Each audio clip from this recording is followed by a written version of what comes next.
અમે સ્કૂલમાં ભણતા હતા ત્યારે અમારા સાહેબે દરેક વિદ્યાર્થીને કીધું હતું કે કોઈ પણ વ્યક્તિને ઝેરી જીવજંત કરડે તો તેના ડંખથી 2 આંગળ ઊંચું ટાઈટ કપડું બાંધી દેવું, જેથી કરીને શરીરની અંદર ઝેર ન પ્રસરે. આવું દરેક વિદ્યાર્થીને શીખડાયું હતું. દરેક વિદ્યાર્થી શીખી ગયા હતા. 10 દિવસ થયા છે તો સાહેબ સ્ટોર રૂમ માટો મારતા હતા. એવામાં નાગે સાહેબને ડંખ મારી દીધો. ડંખ પણ બરાબર ગળા ઉપર માર્યો. સાહેબ તો રાઈડ પાડતા આવ્યા કે નાગે મને ગળા પર ડંખ માર્યો. હવે અમને તો શીખડાવેલું જ હતું કે શું કરું.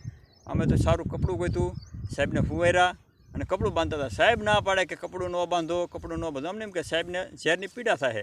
હવે ગુરુ કહેવાય, ગુરુને ઝેરથી થોડુંક મરવા દેવાય.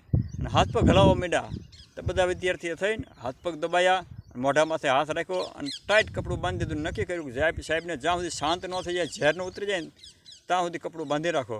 2 જ મિનિટમાં સાહેબ શાંત થઈ ગયા. એટલે અમને એમ કે સાહેબને ઝેરની અસર ઓછી થઈ જશે. એટલે અમે ભણવા જતા રહ્યા. સાંજે પોસ્ટમોર્ટમનો રિપોર્ટ આવ્યો કે ગુરુને તો ગળે ફાંસો લાગી ગયો. અમે બધા વિદ્યાર્થીઓ સામસામું જોવા માંડ્યા. પાછા સ્ટોર રૂમમાં આવ્યા. જ્યાં નાગ હતો ત્યાં બહાર કાઢીને દબાઈને પકડો. અને સૌથી અચરજની વાત તો એ કે નાગ તો બિનઝેરી હતો. પછી નક્કી સામા વિદ્યાર્થીઓ જોવા મળ્યા કે સાહેબ તેમાં જ ના પાડતા હતા કે ગળે ન બાંધો, ગળો ફાંસો લાગી ગયો. પણ આપણે શું કરીએ? આપણે ગુરુએ શીખડાવ્યું હતું કે ડંખથી ઉપર 2 આંગળ કપડું બાંધવાનું.